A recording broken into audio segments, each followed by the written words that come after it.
জীবনে বাঁচতে চাও, নাজাত পেতে চাও, কবর থেকে হাসরে কোরআনকে তুমি দলিল বানিয়ে নাও।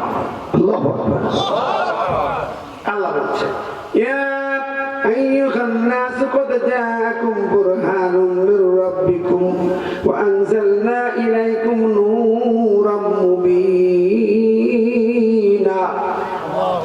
হে মানবতা, তোমাদের কাছে আমার পক্ষ থেকে একটা দলিল আসছে। দলিল, এটাকে দলিল বুরহান বলা হচ্ছে। দলিল পাঠালাম, দলিলটা ঠিক থাকলে জমি জমা ঠিক থাকবে। দলিল যার জমি তার, কথা কন। দলিল যার আছে জান্নাত হবে তার। সুবহানাল্লাহ। জান্নাত থেকে আল্লাহ পাক আদম আর হাওয়াকে যখন বের করে দেন, বললেন কুল্লাহবিতু মিনহা জামিয়া। আদম কাঁদে, হাওয়া কাঁদে, আল্লাহ এই জান্নাত থেকে তাড়াই দিও না। হাওয়া করে কাঁদে, চোখের পানি ছেড়ে দিয়ে কাঁদে। আল্লাহ বলে যাও, ফাইম্মিয়াতিয়ান্নাকুম মিন্নি হুদান ফামান তাবিআ হুদায়া ফালা খাউফুন আলাইহিম ওয়ালা হুম ইয়াহজানুন।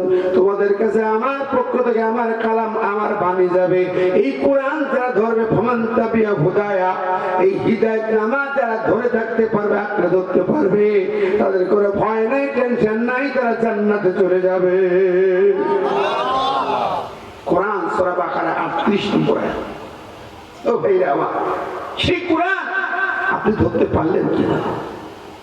আজকের মসজিদ গ্রামের কত মানুষ ঘুরে ঘুরে বেড়াচ্ছে, বাড়ি খেয়ে দিয়ে ঘুমাচ্ছে, শুয়েছে, কোরআনের ডাকে জায়গায় বসতে পারলো না। তুমি কালকে হাসরের মাঠে আরশের ছায়ার নিচে যাইবা, যাইতে চাইবা, বললো আজ কোরআনটাকে আসতে পারলে না, আজকে রসুলের প্রতিনিধি আলেমরাটাকে আসতে পারলে না, বিছানা ছাড়তে পারলে না 2 ঘন্টার জন্য। আহারে, কোথায় পালাবে তুমি? যাবে কোথায়? এখন যদি আজরাইল তোমার গলার টুটি চেপে ধরে, কবরে যে কি জবাব দেবে? কৈফিয়ত আছে? কথা বলেন। কবর কাউকে ছাড়বে? আপনার চেহারা দেখবে? আপনি মন্ত্রীর লোক, এমপির লোক, নেতার লোক পরিচয় দিলে কি সুবিধা হবে? আমি যদি বলি আমি সাইদির লোক, আমাকে মাফ করে দেবে? বন্ধুরা আমার, কবরে করে পরিচয় চলবে? কথা বলেন। মা ফাতিমাতুল জোহরাকে কবরে রাখা হলো।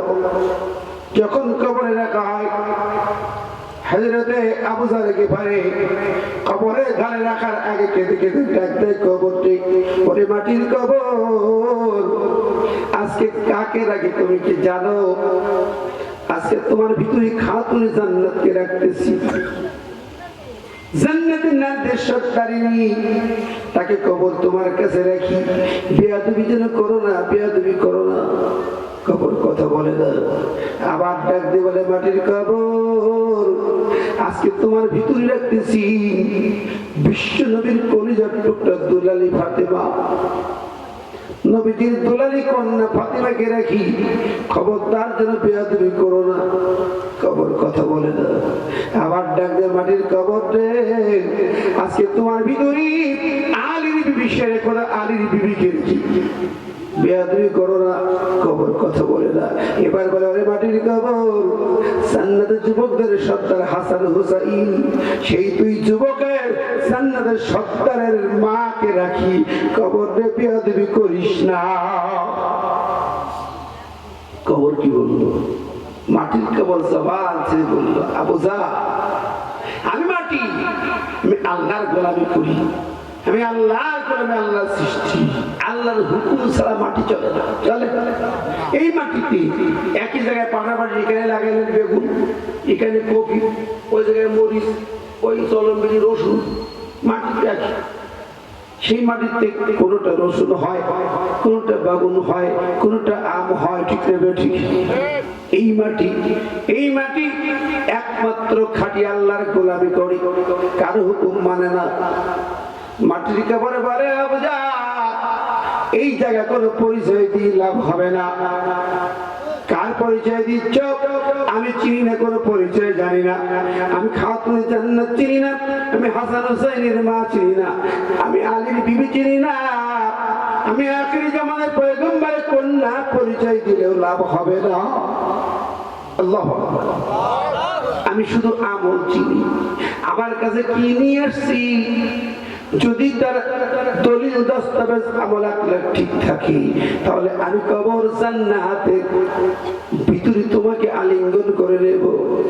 আর যদি ঠিক না থাকে, তাহলে এমন দুই পাশের মাটি এমন জোরে ঠাসা দিয়ে চাপ দিয়ে দেবো, চামড়া গোস্ত হাড্ডি গুড্ডি যা আছে তলামলা হয়ে মাটির সঙ্গে মিশে যাবে। আবু জার চিৎকার করে লাফ দিয়ে বেরিয়ে যায়, আর জীবনে ঘর সংসার করতে পারেন না। ও বন্ধুরা, তাহলে আপনার আমার পরিচয় কাজে লাগবে। কথা কম। একটি আয়াত নাজিল হলো, নবীজি ফাতিমা, হাসান হোসেন, আলী, আয়েশা সবাইকে ডেকে আহলে বাইতদেরকে বলতেছেন, শোনো আহলে বাইত শোনো, তোমাদের শানে আমার কাছে একটা আয়াত নাজিল হলো, সূরা আহকাফের 9 নম্বর আয়াত। কি আয়াত? শোনো আল্লাহ কি বলছেন, কুল মা কুনতু বিদাম মিনার রাসূল ওয়া মা আদরি মা ইফআলু বি ওয়ালা বিকুম ইন আত্তাবিউ ইল্লা মা ইউহা ইলাইয়া ওয়া মা আনা ইল্লা নাযীরুম মুবিন। ও ফাতেমা রে, আমি নবী জানি না কাল হাসরের ময়দানে তোমাদের সঙ্গে কি ব্যবহার করা হবে। তোমাদের সঙ্গে কোন আচরণ হবে আমি জানি না। ফাতিমা রে, বাবার পরিচয় দিয়ে বাঁচা যাবে না। হাসান হুসাইন রে, নানার পরিচয় দিয়ে বাঁচতে পারবে না। আমি নবী, আমি নিজে ভাবে আল্লাহ মানে বলে, ইন আত্তাবিউ ইল্লা মা ইউহা ইলাইয়া, তুমি শুনে দাও, আমি নবী শুধুমাত্র আল্লাহর ওহী মেনে চলি। আত্তাবিউ, আমি অনুসরণ করি, ইল্লা মা ইউহা ইলাইয়া, আমাকে যা ওহী করা হয়েছে ওইটাই আমি মেনে চলি। ওর একচুল বাইরে আমার চলার অধিকার নাই। আল্লাহু আকবার। নবীজি কেঁদে ফেললেন। ফাতিমা কাঁদে। কি আশ্চর্য কথা! ইন আত্তাবিউ ইল্লা মা ইউহা ইলাইয়া, রাসূলকে আল্লাহ বলতে বলে বলে দাও, আমি কেবলমাত্র আল্লাহ যা ওহী করে, যা হুকুম দেয় তাই মেনে চলি, এর বাইরে আমি চলি। তোমরা কেমনে চলবে? সূরা আরাফের 2 নম্বর আয়াতে বলে দিলেন, ইত্তাবিউ মা উনজিলা ইলাইকুম মির রাব্বিকুম ওয়া লা তাত্তাবিউ মিন দুনিহি আউলিয়া। তোমরা ইত্তাবিউ, অনুসরণ করো শুধুমাত্র আল্লাহ যা বলেছেন। ওয়ালা তাত্তাবিউ, মানতে পারবে না, পিছে পিছে হাঁটতে পারবে না, গোলামি করতে পারবে না। আল্লাহর এই হুকুমের বাইরে কোন নেতা গোতা হোতা কারোর পিছনে যেতে পারবে না। লা তাত্তাবিউ সিগাই নেহি, আলেমদেরকে ইমামদের জিজ্ঞেস করে, সিগাই নেহি ব্যবহার 140% করো। আল্লাহর আইনের শাসন ছাড়া, কোরআনের আইনের শাসন ছাড়া কোন ব্যক্তি, কোন নিজাম, কোন দেশ, কোন জাতির কোন বিধান, হুকুম, আহকাম মানা যাবে না। হারাম, হারাম। কোরআন বলছে, আমি বলছি না। কে বলছে? ও ভাই ও বন্ধুরা, কাজেই আমরা যারা আজকে এখানে এসেছি, কোরআনের আহ্বান এসেছি, কোরআন সামনে রেখে কোরআনের তাফসীর হবে। সেটা কি? কোরআন মানার জন্য আয়োজন হতে হবে, মানার জন্য শুনতে হবে। ঠিক না বেটি? শুধু নিজের জীবনে নয়, কোরআন এসেছে আপনার চুমা খাইয়ে ঘুম পড়তে দুনিয়া আসে নাই। আপনার আমার আদর যত্ন নিয়ে হাসপাতালে থাকতে আসিনি, হেফজখানায়, আলমারিতে, মসজিদের লকারে থাকতে আসিনি, ছবিনা খতম পড়ার জন্য আসিনি। মানুষ মারা গেছে, তারপরে এখন ছবিনা খতম পড়ার জন্য আসিনি। ওরা এসেছে কেন? কি করতে? আল্লাহ বলছে, আলিফ লাম রা, কিতাবুন আনজালনাহু ইলাইকা লিতুখরিজান নাসা মিনাজ যুলুমাতি ইলান নূর। পিন্টু মাহফিল করা, আল্লাহু আকবার। সেই জন্য এত মাহফিল দিনে রাতে সমানে চাপ পড়ছে কণ্ঠে। আল্লাহ পাক রহম করছে। কথা বলবো কোরআন থেকে, ঠিক না ঠিক? কথা হবে কোরআন থেকে। জোরে বলেন ঠিক কিনা? চাইতে বলা কোরআন কেন এসেছে? আমার তাফসীরের আমি আজকে অন্য একটি ব্যতিক্রম একটি জায়গা থেকে তেলাওয়াত করেছি, সূরা কাহাফ থেকে কথা বলবো ইনশাআল্লাহ। যুবকদের জন্য, যুবকদের আয়োজন তো তাই, যুবকদেরকে আমি চাই তোমরা যারা রাস্তাঘাটে আসো সব যুবক এখন ঘরে বাইরে কেউ থাকবে না, কোরআনের মাহফিলে চলে এসো, তোমাদের নিয়ে কথা হবে আজকে, সূরা কাহাফের আলোচনা হবে, ঠিক কিনা? এখন আল্লাহ কোরআন কেন দিলাম? আলিফ লাম রা কিতাবুন আনজালনাহু ইলাইকা লিতুখরিজান নাসা মিনাজ জুলুমাতি ইলান নূর। কোরআন দিয়েছে জন্য পৃথিবীর সব অন্যায় অশান্তি দূর হবে কোরআন দিয়ে। মিথ্যা, চুরি, ডাকাতি, ছিনতাই, হাইজ্যাক, মারামারি, কাটাকাটি, খুন খারাপি, রক্তপাত, জেনা, ব্যভিচার, সুদ, ঘুষ, মদ, গাঁজা, জানা যত জুলুম সব বন্ধ হবে কোরআন দিয়ে।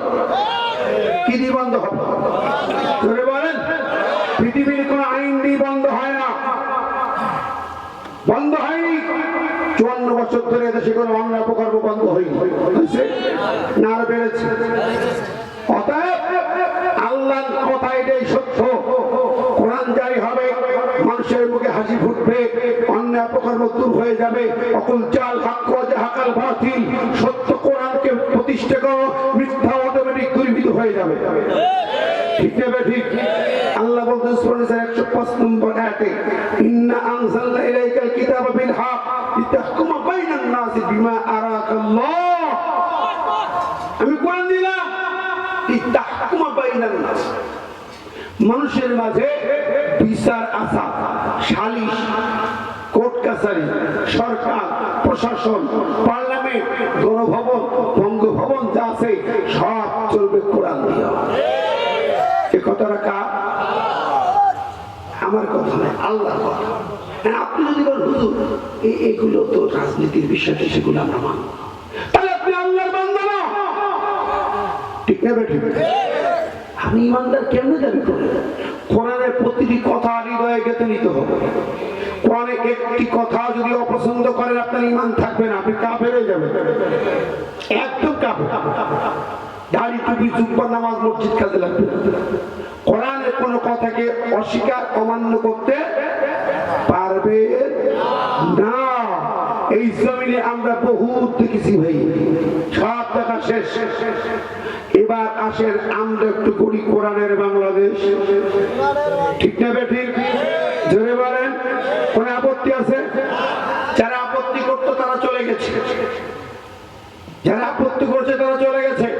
বিএনপি, জামাত, খেলাফত, হেফাজত, চরমনায় যারা আছেন, আমরা ডানপন্থী ইসলামী দলগুলোর কাছে বলবো আর কোনো কথা নাই।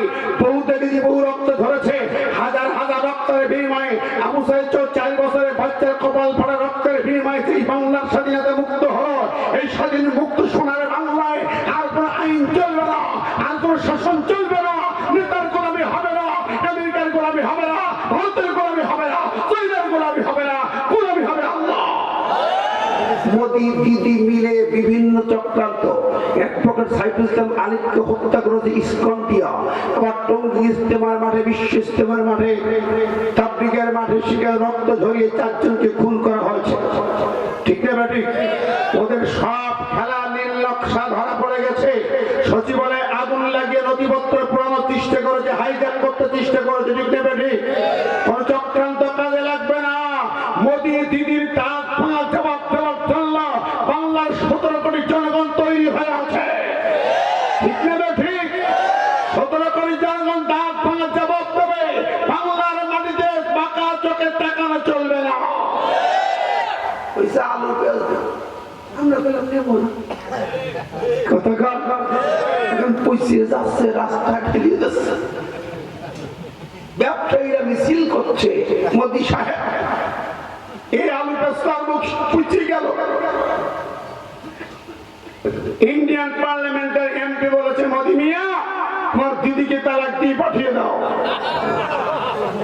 আল্লাহু আকবার, তালাক দিয়ে পাঠিয়ে দাও, আমাদের ব্যবসা বাণিজ্য শেষ। আল্লাহু আকবার। সুতরাং কাশ্মীর জেগেছে, আসাম জেগেছে, হায়দ্রাবাদ জেগেছে, পশ্চিম বাংলা থাকবে, বাংলার মুসলমান তার জবাব দেবে। ওই মোদি আমাদের বাবরি মসজিদ ভেঙেছিল, সাম্বাল মসজিদ আঘাত করেছে, আজমির শরীফের নামে মামলা করেছে। মোদির ঠিকানা ভারতবর্ষে হবে না, হবে না, হবে না। তার জবাব দিতে রাজি আছেন কারা কারা? তো হাত ধরে দেখা।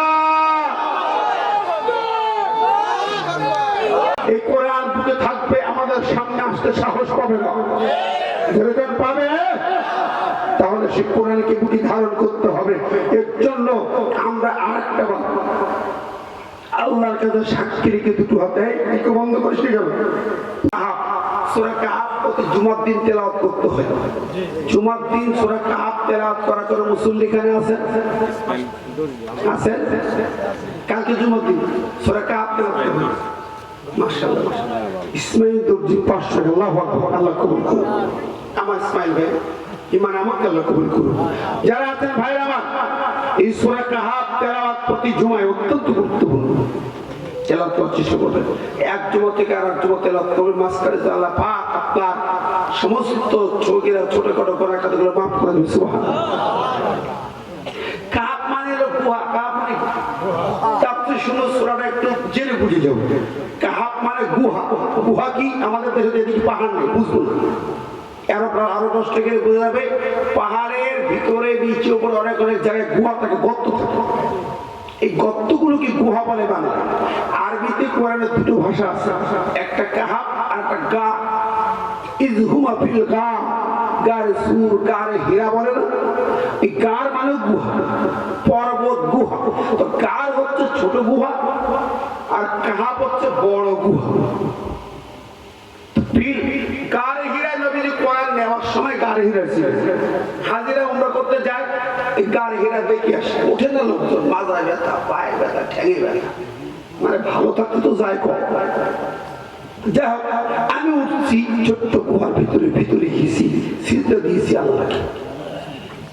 প্রিয় বন্ধুরা, তার কাহাফ মানে বড় গুহা, যেখানে অন্তত 10 জন লোক ধরে। এই কাহাফের কাহিনী দেখেন, পাহাড়ের গুহা থেকে কত বড় বিপ্লব হয়। আল্লাহু আকবার। এখানে আল্লাহ পাক কাহাফবাসীদের কথা বলেছেন। আসহাবে কাহাফ কারা? 7 স্লিপার। ইতিহাসের পাতায় 7 যুবকের একটা গল্প পাওয়া যায়, 7টা ঘুমন্ত যুবকের কাহিনী। 7 স্লিপার, 7টা ঘুমন্ত যুবক। তারা কারা ছিল? কাহিনীটা কি? আমার ভাইরে, আজকের কথা নয়, 250 খ্রিস্টাব্দের 250 খ্রিস্টাব্দের কথা। সেই জামানায় তখন ঈসা আলাইহিস সালামের ধর্ম চলছে। ওই জামানায় যারা ঈসা নবীর অনুসরণ করতেন, তখন রোমের কাইজার, রোম সম্রাট, পৃথিবীর সবচেয়ে শক্তিশালী জাতি ছিল রোমানরা। রোম সম্রাট কাইজার ছিল রক্ত চোষা, রক্ত পিপাসু। সে গোটা জাতিকে মূর্তি পূজক বানিয়েছিল। ডায়না নামে একটা দেবী তারা পূজা করত। মূর্তি বানায়া, ডায়না দেবী বানায়া তার কাছে যেত, পূজা করত তাকে। আমার ভাই বন্ধুরা, সেই সরকার, কাইজার সরকার ছিল মূর্তি পূজক। কি ছিল? মূর্তি পূজক। আমাদের দেশে তো এরকম ছিল নাকি? ছিল? কথা কন। ওই সরকার কাইজার থিওডিস, যার সন্ধান পাইত ঈসা নবীর লোক, তাকে ধরে মারত, জবাই করত, হত্যা করত। সন্ধান পেল, এক এলাকায় 7টা যুবকের সন্ধান পেল। এই ছোট্ট ছোট্ট যুবক গুলো 12, 14, 15 বছরের 7টা যুবক। ওরা ঈসা নবীর ধর্ম মানে, ওরা আল্লাহ পাকের গোলামি করে। আল্লাহ বলেন, নাহনু নাকুসু আলাইকা নাবাহুম বিল হক ইন্নাহুম ফিতয়াতুন আমানু বিরাব্বিহিম ওয়া জিদনাহুম হুদা। এমন কিছু কিশোর, ফিতিয়াতুন মানে কিশোর বালক, কিশোর। সাবুন মানে যুবক, যারা 20-22 বছরের যুবক। আর নিচে 10 থেকে 15 এগুলো ফিতিয়াতুন বলা হয়, ছোট ছোট কিশোর বালক। এই 7টা ছেলে তারা এক হয়ে ঈসা নবীর উপর ঈমান এনেছে, কালেমা পড়েছে, তাওহীদের উপরে তারা অটল অবিচল। ওদেরকে কাইজার বাদশার সংবাদ পেয়ে তাদের ধরে আনলো রাজপ্রাসাদে। রাজা তাদের সামনে হাজির করেছে। রাজা তাদেরকে বলল, হে কিশোর বালকেরা, তোমাদের তো বয়স কম, ছোট ছোট কিশোর বালক, কিশোর বালক তোমরা মাশাআল্লাহ আলহামদুলিল্লাহ। আমাদের কিছু ভাই দান করেছেন অধ্যক্ষ মোহাম্মদ ইব্রাহিম খলিল 2000 টাকা। আল্লাহু আকবার, নারায়ে তাকবীর। মতিউর রহমান ডালিম 1000 টাকা। লিল্লাহি তাকবীর। আমার আলোচনা যেখানে ছিলাম খেয়াল করছেন আমার কথাগুলো, 7টা কিশোর বালককে ধরে এনেছে। রক্ত পশু রাজা যাকে আনে তাকে জবাই করা হতো, শুলে চড়ায় ফাঁসি দিয়ে দেয়। 7টা যুবককে ডাকছে, দেখে বলে যুবক ও হে কিশোর বালক, তোমরা এখনো তো বালেগ হও না হিসাবে ছোট ছোট বাচ্চা, তোমরা কি জন্য তোমরা ওই দিকে গেছো? তোমরা কি জানো না এই রাষ্ট্রে এই রাজ্যে যীশু খ্রিস্টের পক্ষে যাওয়া যাবে না? আমাদের রাষ্ট্রের নীতিমালা মানতে হবে, ডাইনা দেবীর পূজা করতে হবে, আমরা যা বলবো তাই শুনতে হবে, ঠিক না? ঠিক। বিগত 16 বছর কি ছিল? ছিল কি ছিল না? কথা বলেন। ওরা বলল মিল্লাত আবিকুম ইব্রাহিম, আল্লাহ পাক জাতির পিতা ইব্রাহিম। ওরা বলল না, মিল্লাত আবিকুম শেখ মুজিব। কেন ভুল বলছি? কতক্ষণ না কেন? ওরে বল জাতির পিতা শেখ মুজিব। আপনার আমার ইমানকে সবাই দিয়েছে, যারা ওটা মেনে নিয়েছেন তাদের ইমান একেবারে 12 বেজে গেছে। কতক্ষণ? ওরে বলল এই জমিনে কেন বিসমিল্লাহ সংবিধানে থাকবে? হবে না, সংবিধানে থাকবে না বিসমিল্লাহ। ওরা কাইটা দিছিল কিনা? জোরে বলেন না, আরো জোরে কান। সরে জাতির ইতিহাস যদি বলি, যতদিন বলছিলাম কয়েকদিন আগে গোদাগাড়িতে পলাশী থেকে বাংলাদেশ বক্তব্য ছিল আমার।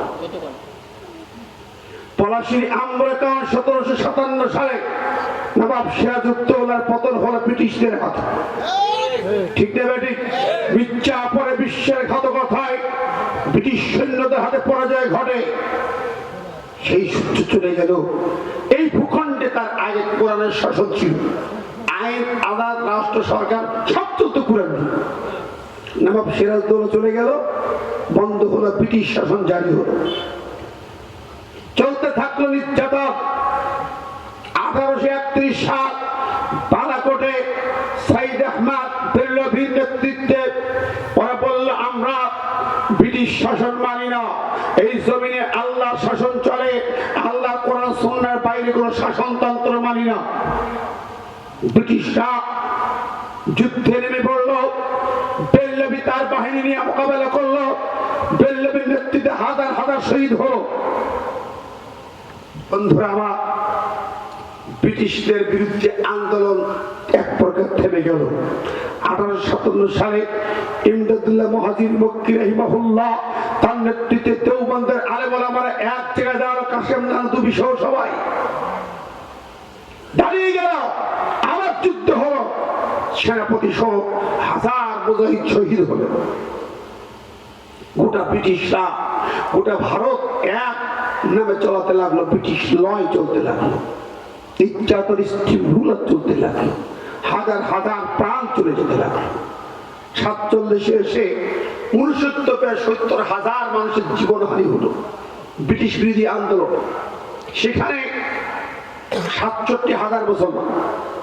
এখন ইন্ডিয়ার গেট ইন্ডিয়া দিল্লি যাবেন লেখা তালিকার মধ্যে মুসলমানদের নাম পাবেন 67,000 মুসলমানের নাম ব্রিটিশ খাদা আন্দোলনে। সেই আন্দোলনের পরে ব্রিটিশ চলে যেতে বাধ্য হলো, দেশটা 2 ভাগ করে গেল, হিন্দুস্তান পাকিস্তান। মুসলমানরা বলল কায়েদের নেতৃত্বে আমরা কোরআন সুন্নাহ মতো চলতে চাই, আমরা ওদের সাথে চলতে পারবো না। বাংলাদেশ মুসলমানদের অধ্যুষিত এরিয়া 90 ভাগ মুসলমান। এদের আলেম ওলামা মুসলমানরা বলল আমরা হিন্দুস্তানদের সাথে থাকবো না, আমরা পাকিস্তানের সাথে থাকতে চাই। পাকিস্তান নেতারা বললেন কোরআন সুন্নাহ দিয়ে দেশ চলবে, এরা সেই জন্য একসাথে হলেন। কিন্তু 47 পরে পাকিস্তান লিডাররাও আস্তে আস্তে করে বিশ্বাসঘাতকতা শুরু করলো। এমনি দেশ চালায় আমেরিকা ইউরোপের অনুসরণ করে কোরআন সুন্নাহ আইন চালু করলো, মানুষের শাসন জারি হলো, কোরআনের শাসন উঠে গেল। এদেশের আলেমরা মানে বলতে লাগলো, পাকিস্তান গভর্নমেন্ট আপনারা অঙ্গীকার করেছিলেন, কেন ভঙ্গ করলেন? ওরা বললো এখন শিশু রাষ্ট্র, ওয়েট করো। 5 বছর গেল, 10 বছর গেল, বলে আর কতদিন শিশু? 15 বছর গেল, তাও শিশু। 20 বছরের মধ্যে আলেমরা খেপে গেল। একটা শিশু বালেগ হয় 10-12 বছরে, তোমার 20 বছর যায় তুমি সাফল্য হতে পারো না, তোমার মতো দেশের সঙ্গে আমার থেকে লাভ কি? সময় কথিত বঙ্গবন্ধু উনি রাজনীতি শুরু করলেন। 70 নির্বাচন এলো। 70 নির্বাচনের আগে এদেশের আলেমরা আবার সদস্য হুজুর সহ অনেক বড় বড় বর্ষিয়ার আলেমদের নেতৃত্বে ওনার সাথে একটা কন্ট্যাক্ট হলো, চুক্তি হলো, অঙ্গীকারনামা হলো। সেটা কি? উনি যদি নির্বাচনে জয়ী হন, কোরআন সুন্নাহ বিরোধী কোন আইন এই দেশে থাকবে না। উনি একমত হলেন। সেই বঙ্গবন্ধু অঙ্গীকার করলেন, লিখিত অঙ্গীকারনামা হলো। 70 নির্বাচনে এদেশের মুসলমানরা পাইকারি হারে সবাই ভোট দিল, বিজয়ী হলেন। কিন্তু পাকিস্তান সরকার তাকে বসতে দিল না। ওরা গাদ্দারি করলো, ওরা বিশ্বাসঘাতকতা। হ্যাঁ, ওনার নির্বাচনে জয়ী হয়েছে, উনি ওনার দেওয়া ওনার হক দাবি ছিল, ঠিক না বেঠিক? এদেশের মানুষ তাই চাইছিল, কিন্তু ওরা দেয়নি। না দিয়ে রক্তকয়ী যুদ্ধ হলো। 25 মার্চ, তার কয়েকদিন আগে উনি পাকিস্তান ছিলেন, ওদের সাথে আলোচনার টেবিলে ছিলেন, ক্ষমতা হস্তান্তর করা হবে। শেষ পর্যন্ত ভুট্টোর কথা রাখলেন, উনি আমাদের কথা রাখলেন না। উনি রাখলেন ভুট্টো সাহেবের কথা। ইতিহাস কথা বলে 25 মার্চের রাত উনি গ্রেপ্তার, নিজে নিজে গ্রেপ্তার হয়ে গেলেন যে আমি দেশে ফিরতে পারবো, আমি দেশে ফিরতে পারবো না। উনি যুদ্ধ করেননি। 26 মার্চ চট্টগ্রাম বেতার কেন্দ্র কালুরঘাট থেকে প্রেসিডেন্ট জিয়াউর রহমানের ভাষণ আসে, স্বাধীনতার ঘোষণা আসে। স্বাধীনতার ঘোষক হলেন জিয়াউর রহমান, ঠিক না ঠিক? উনি ঘোষণা দিলেন, যুদ্ধে ঝাঁপিয়ে পড়লে আমার জনতা। চারটিখানি কথা না, একজন দেশ তো পাকিস্তান, আর্মির ভেজা, আর্মি আইন জানেন? আর্মি আইন লঙ্ঘন করলে তার মৃত্যুদণ্ড সর্বনিম্ন শাস্তি। সেই সরকার বিরুদ্ধে বিদ্রোহ করে স্বাধীনতা ঘোষণা দেওয়ার চারটিখানি কথা না। ওনার সাথে এক সেনা অফিসার ছিলেন, কর্নেল পুলিশ ও আরো অনেকে। বিশাল 9 মাসের রক্ত। আমার জন্ম 70 সালে, 71 আমি 9 মাসের শিশু। আমি বলতে পারি না, মায়ের কোলে ছিলাম, মার কাছে শুনি কাহিনী। কঠিন যুদ্ধ। সেই যুদ্ধের চেতনা কি ছিল? আমার ভাইয়ের সেদিকে যাচ্ছি না, আপনারা ছাড়েন। অসংখ্য মানুষের জীবনের বিনিময়ে, রক্তের বিনিময়ে, অনেক মা বোনদের ইজ্জতের বিনিময়ে দেশ স্বাধীন হয়ে গেল। 16 ডিসেম্বর ভারত সহযোগিতা করলো, পাকিস্তান জেলখানা থেকে শেখ মুজিবকে ছেড়ে দেওয়া হল। আমি ইতিহাস জেনেছি। আমার বাবা রাজনীতিবিদ ছিলেন, ওই সময় মেম্বার ছিলেন, ইউনিয়ন চালাইতেন। আমার বাবার কাছে শোনা, মুক্তিযুদ্ধের ঘাঁটি ছিল আমাদের বৈঠকখানা। বললেন শেখ মুজিব আসবে, দিল্লি হয়ে আসতেছে। আসার সময় ইন্দিরা গান্ধী একটা চিরকুট লিখে শেখ মুজিব কোটে ঢুকাই দিল। মুজিব এই লিখে দিলাম, 4 দফা মূলনীতির আলোকে সংবিধান সাজাবে। দেশে বেরিয়ে আসলে ওই চিরকুট লেখা, যেহেতু ওরা আমাদের বলে দিয়েছে তোমার স্বাধীনতা এনে দিয়েছি, তোমার বিজয় এনে দিয়েছি, আমার সেনাবাহিনী দিয়ে, অস্ত্র দিয়ে, ট্রেনিং দিয়ে, সবকিছু দিয়ে, সংবিধান হবে আমাদের মতো সেকুলার সংবিধান। 4 দফা কি কি ছিল? ধর্ম নিরপেক্ষবাদ, জাতীয়তাবাদ, সমাজতন্ত্র, গণতন্ত্র। 4টে তন্ত্রের ব্যাপারে সংবিধান তৈরি করে 1 নম্বর সেকুলার সংবিধান হবে। শেখ মুজিবুর রহমান এসে ডক্টর কামাল হোসেনকে বললো এই নীতির আলোকে সংবিধান লিখে দাও। আলেমেরা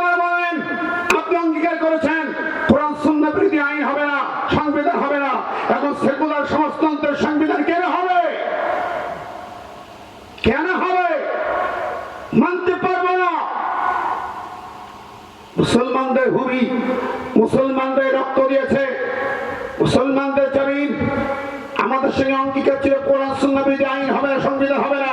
আপনি সেকুলারিজম, কমিউনিজম, কুপুরি সংবিধান কেউ তৈরি করবে, ঠিক না? ঠিক তৈরি করলেন তিনি। বন্ধুরা আমার, ওই সংবিধানে বিসমিল্লাহ ছিল না। প্রেসিডেন্ট জিয়াউর রহমান ক্ষমতায় এসে সংবিধানে বিসমিল্লাহ লাগিয়ে দেয়। কথা কন, বিসমিল্লাহ শুধু না, সংবিধানের ভূমিকা লিখলেন আল্লাহর প্রতি অবিচল আস্থা, বিশ্বাস, ঈমান। এই দুটি সংযোজন বিনিময়ে তো আল্লাহ থেকে জান্নাত দিতে পারে। কথা বলেন। আর কর্মকাণ্ডের ইতিহাস আমি জানি না, ইতিহাসের পাতায় এই দুটো পায়। আর একটা পাই আরাফাতের মাঠে গেলে নিমিসারা পাই জিয়া গাছ, সৌদি আরবে জিয়া গাছ। আমার ভাইরা, আমি বলতেছিলাম উনি বিসমিল্লাহ লাগে ঈমান লাগালেন, আর এই বুড়ি, ডাইনি বুড়ি, খুনি, সন্ত্রাসী, জঙ্গি সরকার এসে সেই বিসমিল্লাহ কেন বাদ দিল? কথা বলেন। কেন বিসমিল্লাহ কাটলে? কেন ঈমান কাটলে? বিসমিল্লাহ কি রাজাকার? বিসমিল্লাহ কি যুদ্ধ অপরাধী? ওকে কেটে বাদ দিলে কেন? উনি ৭২ সংবিধানে ফিরে গেলেন, ঘোষণা দিয়েছিলেন ৭২ সংবিধান, বাবার সংবিধানে চলে যাব। হ্যাঁ মুসলমান, ইতিহাস মনে রাখো, যারা বিসমিল্লাহ সংবিধান মানে না, যারা বিসমিল্লাহ কেটে বাদ দেয়, ঈমান কেটে বাদ দেয়, ওরা কি মুসলমান না বেঈমান? জোরে বলেন, আরো জোরে। ওদের যারা সাপোর্ট করবে তারা কি? ওদের যারা ভোট দেবে তারা কি? ওদের যারা কর্মী তারা কি? তো আপনারাই দিয়ে দিলেন, ঠিক আছে? ঠিক ক্লিয়ার। কোরআন কেন শুরু হয়েছে বিসমিল্লাহ দিয়ে? এই বিসমিল্লাহ যে মানতে পারে না, কিসের মুসলমান, কিসের ইমানদার? ও তো বহুরূপী, ঠিক না? ঠিক। কোরআনের বিরুদ্ধে যারা যায়, এর শব্দ আইন যারা কেটে, ঈমান কেটে কেটে বাদ দেয়, ওরা হলো বেজম্মা, ওরা যার সন্তান। উতুল্লিম বাদা জালিকা জালিম। কার কথা? সূরা কালামের ৯ নম্বর। যারা কোরআনের বাণী সইতে পারে না, কোরআনের আওয়াজ সইতে পারে না, এই আইন মানতে পারে না, এর বিরুদ্ধে ভূমিকা রাখে, কুফরির আইন নিয়ে দেশ চালাতে চায়, এর বিরুদ্ধে বিষোৎকার করে, এর কথা বললে আলেমদের ধরে গ্রেফতার করে, কোরআনের মাহফিল ৪৪ জারি করে দেয়, ওরা মুসলমান তুলি ডাক, ওরা হলো কাফের, বেঈমান, ওরা জাউস সন্তান, বেজম্মা বেজম্মা। ও মুসলমান, আর কবে হুঁশ ফিরবে তোমাদের? তোমার বিসমিল্লাহ বলো, তোমার ওই খুনি নেত্রী বলো। কথা বলেন। তুমি কবরে কি নিয়ে যাবে? কে তোমাকে কবরে রিসিভ করবে? আমি জানি আমার এই কথাগুলো অনেকের কলিজায় সহ্য হবে না, কিন্তু আমি ওই ভাইকে বাঁচানোর জন্য, জাহান্নামের আগুন থেকে বাঁচানোর জন্য সত্য হক কথাটা স্পষ্ট ভাষায় বলে দিলাম। তুমি আমাকে কিয়ামতের মাঠে দায়ী করতে পারবে না, বেলালি হুজুর তোমারে আনছিলাম, তুমি কেন হক কথা বলে যাওনি? আমি মাটি মানুষকে সাক্ষী রেখে স্পষ্ট করে বলে যাচ্ছি, যারা ওই বিসমিল্লাহ কাটা দল, ঈমান কাটা দল, মূর্তিবাজ দল সারা দেশে মূর্তির রাজত্ব কায়েম করেছে, যারা ইব্রাহিমকে জাতির পিতা বাদ দিয়ে নিজের পিতাকে জাতির পিতা বানিয়েছেন, ওরা চিন্তিত মুসলমান দাবি করতে পারে না। সারা বাংলাদেশে আরেকটি ইতিহাস, যেই কথাটি বলার জন্য এখানে ওই ৭ যুবককে যখন রাজা কাইসার বলল মূর্তি পূজা করতে হবে, তাই না? যুবক বলল নো, ইন্না শিরকা লা যুলমুন আযীম, শিরক সবচেয়ে বড় জুলুম। শিরক কি জিনিস? বড় গুনাহ না, বড় জুলুম। জুলমুন আযীম, আল্লাহ বলেন জুলমুন আযীম। কার উপরে জুলুম? আল্লাহর উপরে। শিরক করলে আল্লাহর উপরে জুলুম হয়, খুন করলে বান্দার উপর জুলুম হয়, মিথ্যা মামলা দিয়ে বান্দার উপর জুলুম হয়, আর শিরক করলে আল্লাহর উপর জুলুম হয়। ঠিকই কথা। সারা বাংলাদেশে ৫,৫০০ মূর্তি বানিয়েছিল ওরা এই ১৬ বছরে। কত? ৫,৫০০।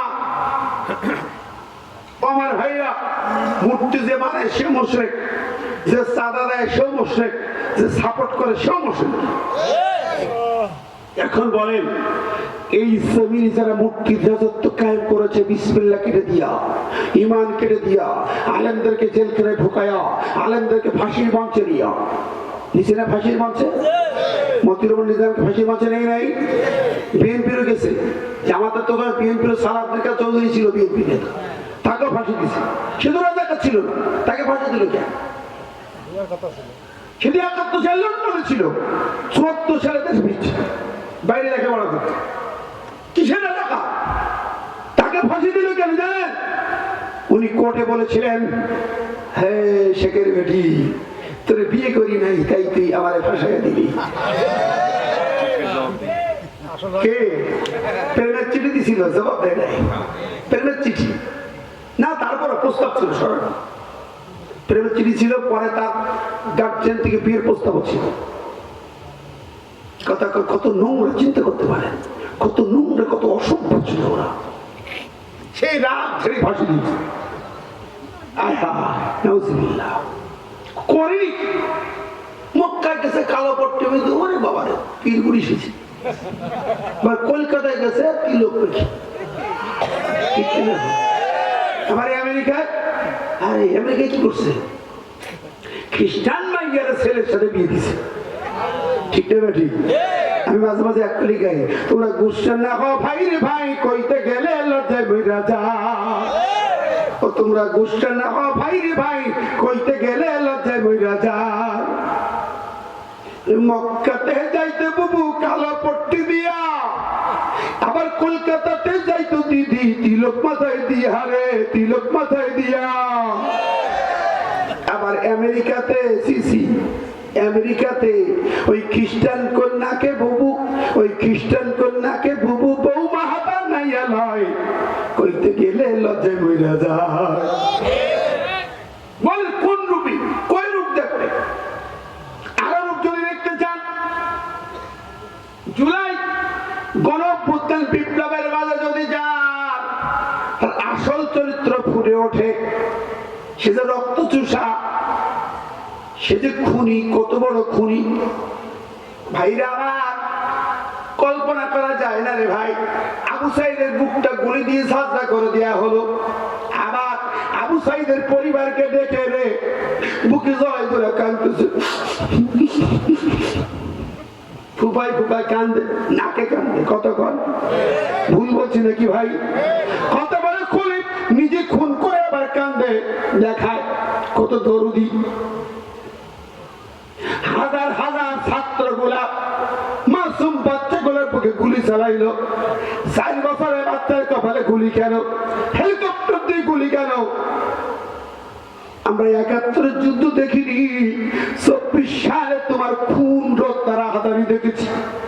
কথা বলেন, বলেন ঠিক না ঠিক? একজন খুনি ক্ষমতায় থাকার জন্য এত গুলি চালাতে পারে, এত রক্ত নিতে পারে, এত খুন করতে পারে, তাহলে তোর মতো খুনি আর কেউ আছে নাকি ভাই? তবে হ্যাঁ, জবাব দিতে হবে, একটা খুনেও তুমি বাঁচতে পারবে না, প্রত্যেকটা খুনের জবাব তোমাকে দিতে হবে, রক্তের ফোঁটায় ফোঁটায় তোমাকে জবাব এই জমিনে দিতে হবে, দিতে হবে। কারা কারা চাই একটু হাত তুলে দেখান তো।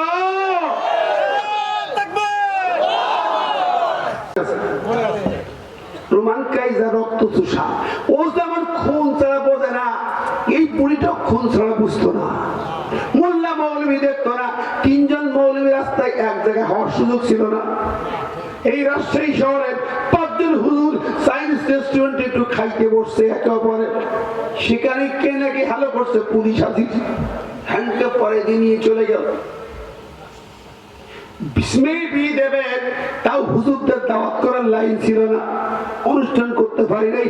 আমি আমার নিজের মেয়ে বিয়ে দিলাম ভাই, অনুষ্ঠান করতে পারিনি, বাড়িতে তো যাইতেই পারিনি। আমাকে তো চাকরি কিনে দিয়েছে 18 সালে, 13 সালে সাসপেন্ড, 18 সালে চাকরি বরখাস্ত, বড় চাকরি, 50-60 হাজার বেতন। এরপরে ইমামতি কিনে দিল, এলাকা ছাড়া করলো, কোন মতে ঢাকার ওই ছোট্ট বাসায় বসে মেয়েটারে কালেমা দিলাম, তাও যে কজন 10 জন হুজুর ডাকবো, বন্ধু ডাকবো, সুযোগ নাই। পুলিশ আর পুলিশ চারিদিকে, কতক্ষণ জোরে বলেন। এই নাটরে মাহফিল করতে নাল ডাঙায় আছে মনে আপনাদের? এই বাসিলা মঞ্চ থেকে নামতে পারলে পুলিশ ঘিরে ধরেছে আমাকে। ছাত্র নেতা ভাইরা মোটর সাইকেলে তাড়াতাড়ি মঞ্চের পাশে লাগে বলে ওঠেন, শিগগির ওঠেন। উঠলাম, টান দিল, পুলিশের মাঝখানে সালাম দিয়ে আমি চলে আসলাম। ওরা বুঝতে পারল না, আমি তো জানি না। এর মধ্যে ওরা আমার গাড়ি ঘিরে ধরে রেখেছে, 2 প্লাটুন পুলিশ গাড়ি ঘিরে ধরে রেখেছে। আলমগীর জেলা সভাপতি ছিল, ও সহ ড্রাইভার সহ আমার সাথে থেকে রবিউল, ওরা জেলখানায় চলে গেল। 1 মাস জেল খাটে, আমার গাড়িও জেল খাটলে 1 মাস।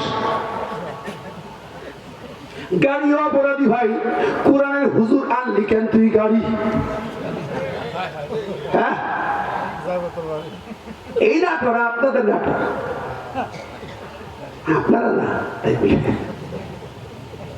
কি ভুল বলছি?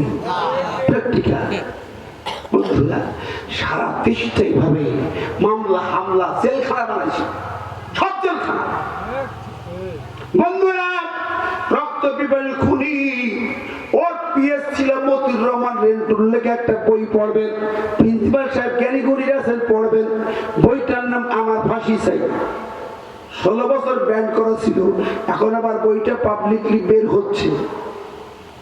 মুক্তিযোদ্ধা মতিউর রহমান রেন্টু ওনার পিএসসি, উনি লিখছেন অনেক কথার মধ্যে একটা হলো, উনি কোন রক্ত দেখলে এত খুশি হতেন, রক্ত দেখলে আনন্দে ড্যান্স করতেন।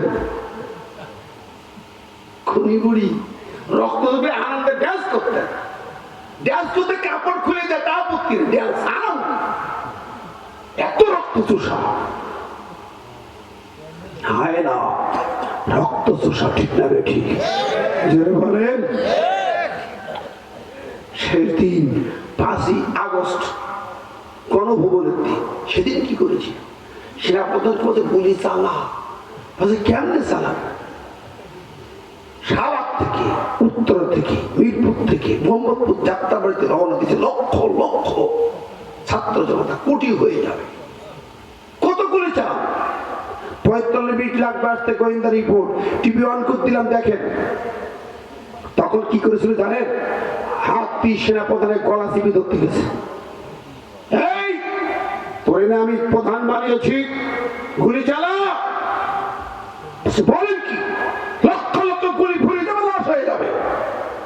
গোটা ঢাকা লাশের শহর, আপনার গুলি ফুরিয়ে যাবে, জনগণ ফুরাবে না।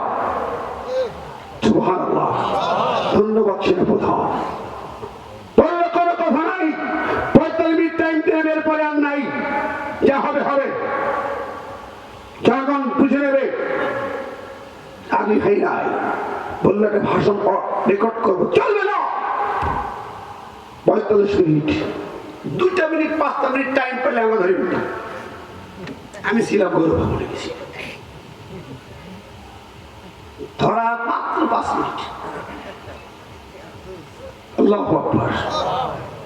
আমার ভাইয়েরা বন্ধুরা, কলিজার ভিতরে আগুন জ্বলে, রক্ত ঝরেছে, বুলেট খেয়েছি, ক্রস ফায়ারের মুখোমুখি দাঁড়িয়েছি, চাকরি হারিয়েছি, এর মধ্যে হারিয়েছি, বাড়ি ছেড়েছি, গাড়ি হারিয়েছি, কিন্তু ওদের পাশে কোনোদিন আঘাত করি নাই।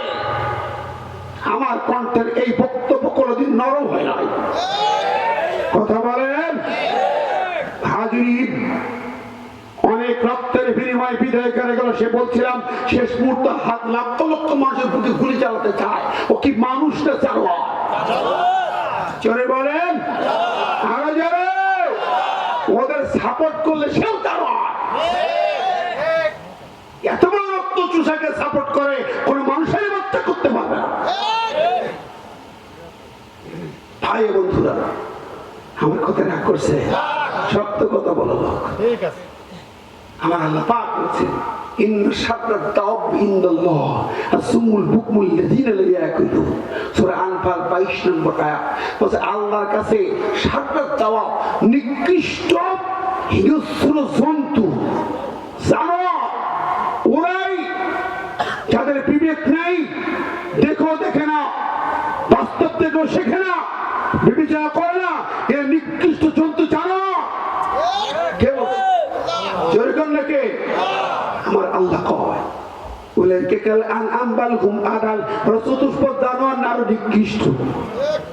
সুতরাং ও বন্ধুরা আমার, আরোইয়ের ভাইরা, গ্রামগঞ্জে নাটোর সদরের ভাইরা বলে যাই, গ্রামে বসে যদি তুমি তাদের সাপোর্ট করে থাকো, তুমিও সেই খুনির বাচ্চা, তুমি সেই সন্ত্রাসীর বাচ্চা। তুমি নিশ্চয়ই আবু সাইদের খুনি হয়ে হাসরে উঠতে হবে, মুগ্ধর খুনি হয়ে হাসরে উঠতে হবে। রিহাই তুমি পাইবা না। আল্লামা সাইদের মেডিকেল ক্লিনিক করে খুনি হয়ে হাসরে উঠতে হবে। আমার আল্লাহ বলেন সূরা সাফফাতে বলেন, উশুরুল লাযিনা যালামু ওয়া আযওয়াজুহুম ওয়া মা কানু ইয়াবুদুনা মিন দুনিল্লাহ। তার কথা আল্লাহ কেউ মাইন্ড করছেন না, রাগ করছেন? দেখছেন উঠে যাই পাশ থেকে, উঠেন না ভাই, যাই না একটা লোক উঠেন না, উঠে আল্লাহ কইছে উশুরুল লাযিনা যালামু, আল্লাহ কয় আমি জালেমদেরকে হাসর করাবো। উশুরু হাসরের মাঠে উঠাবো জালেমদেরকে, ওয়া আযওয়াজুহুম তাদের পিটমুনা দিয়ে বাঁধা হবে। ওরা বলবে বাল হুমুল ইয়াওমা মুস্তাসলিমুন, আজকে আমরা দড়ি দিয়ে পিটমুনা দিয়ে বাঁধা, জাহান্নামের দড়ি দিয়ে বাঁধা হবে, আগুনের দড়ি দিয়ে বাঁধা হবে।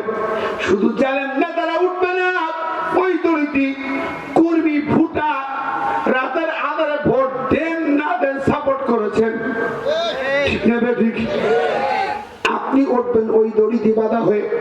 কোরআন বলছে আমার কথা না, উপায় নাই। আল্লাহ পাক সূরা বনী ইসরাঈল বলেন, ইয়াওমা নাদউ কুল্লা উনাসিন বিইমামিহিম, তোমার নেতা নেতৃত্বে হবে, তার সঙ্গে তোমাকে হাসরে ডাকা হবে। তুমি অন্য লাইনে যাইতে পারবা না, ইমানদারদের লাইনে যাইতে পারবা না, নবীদের লাইনে, ইসলামী আন্দোলন নেতাদের লাইনে, আলেমদের লাইনে যাইতে পারবা না। তোমার দুনিয়ার নেতা যে ছিল, নেত্রী যে ছিল, তার পিছনেই তোমাকে হাসরে দাঁড়াতে হবে। তোমার হাসর তাদের সাথে হবে। এগুলো সব করে আমার ভাইরা, যাক আমি বলছিলাম 7টা কিশোর বালক পড়ে আছে না নাই, ওদেরকে কায়দা রক্ত চোষা খুনি। ওই সরকার বলছে কিশোর বালকেরা তোমাদেরকে বলি, এই ডাইনা দেবীর পূজা হবে, সরকারের মানতে হবে, যা বলবো তাই মানতে হবে, ইসব ধর্ম চলবে না। তোমরা কি করবা?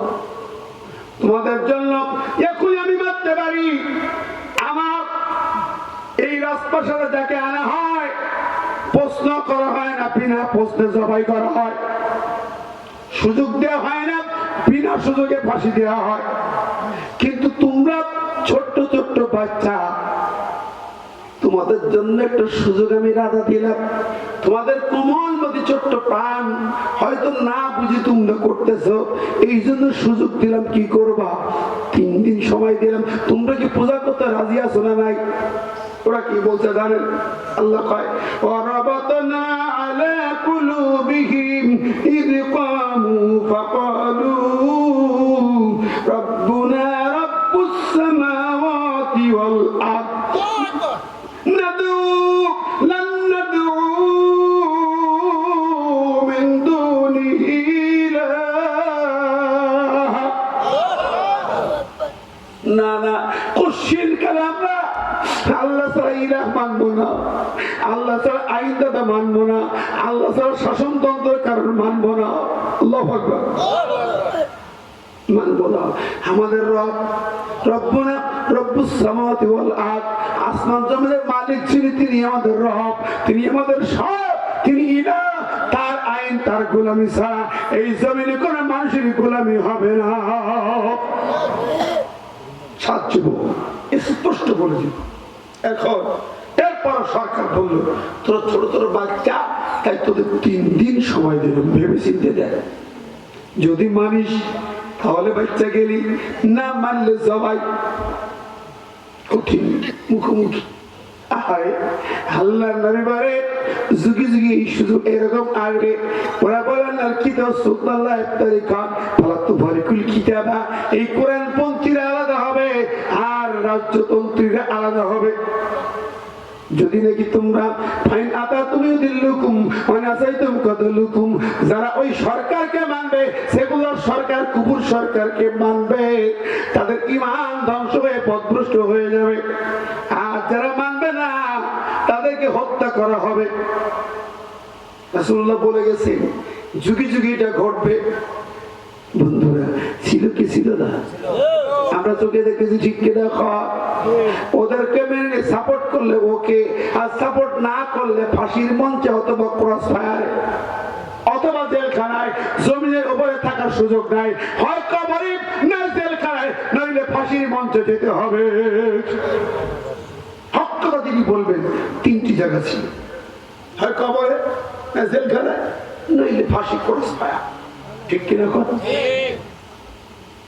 ওই 7 যুবক বলে না আমরা মানতে রাজি না। ওরা চলে গেল বাড়িতে, সুযোগ দিল 3 দিন। ওরা তিনি পরামর্শ করে কি করা যায়। এখন যদি দিনকাল খারাপ, চলো হেকমতের সঙ্গে চলি, ঠিক না? আমাদের দেশের মৌলবীরা হেকমত করেছে, করে না? বহু মৌলবী, বহু হুজুর, বহু ইমাম, বহু মুয়াজ্জিন, আমি বলতে চাই না, অনেকেই হেকমত করে হাত মিলাইছি, কেউ কওমে জননী বানাইছি, কেউ জান্নাতি ঘোষণা দিছে। আছে না নাই? আমার মতো টুপিওয়ালা হুজুর, আমার মতো মৌলবী, কেউ বলছে কওমে জননী, জননী মা পালাইছে, পোলা পানগুলা শুধু খাইতেছে। কথা কর। আবার দেখলাম কিছু মৌলবীরা ওই 23 সালে ইমাম সম্মেলনে বললো, ওরে বাবারে তাহাজ্জুদ গুজারি আমাদের হুজুর হযরতে আল্লামা শেখ হাসিনা। তখন কইছে না কি হযরত কইছো তুমি? ভালো কিন্তু কইছো। আরে হুজুর কইছে হযরত তাহাজ্জুদ গুজারি, উনি জান্নাতি ঘোষণা দিলেন। এই ঘোষণা দিয়ে বাইতুল মুকাররমের গভর্নর হইল, আর কওমে জননী ঘোষণা দিয়ে ওই হুজুরটা বাইতুল মুকাররমের খতিব হইল। এখন তো সব হুজুর পালাইছে। কথা কর, রাগ করেন না, বাস্তব কথা বলছি। কত আলেম হুজুররা এদের শিরকিয়াত, এদের বিসমিল্লাহ কাটা, এদের খুন খারাপি দেখার পরও সাপোর্ট করলো। আমার আল্লাহ বলে, ও বন্ধুরি দুনিয়াবাসী শোনো, এইগুলো হলো টাটকা কুত্তা। হুজুর আপনি গাল দিচ্ছেন, কি সর্বনাশ, আপনি তো যুদ্ধ না। আমি দেখি না, আমার আল্লাহ দিছে। কে দিছে? আয়াতটা শুনবেন, সকালবেলা বলবো হুজুর করতে পারি। সূরা আরাফ 176 নম্বর আয়াত। আয়াত রেফারেন্সটা বলে দিলাম, দেখলে মোবাইল খুঁজলে দেখতে পাবে।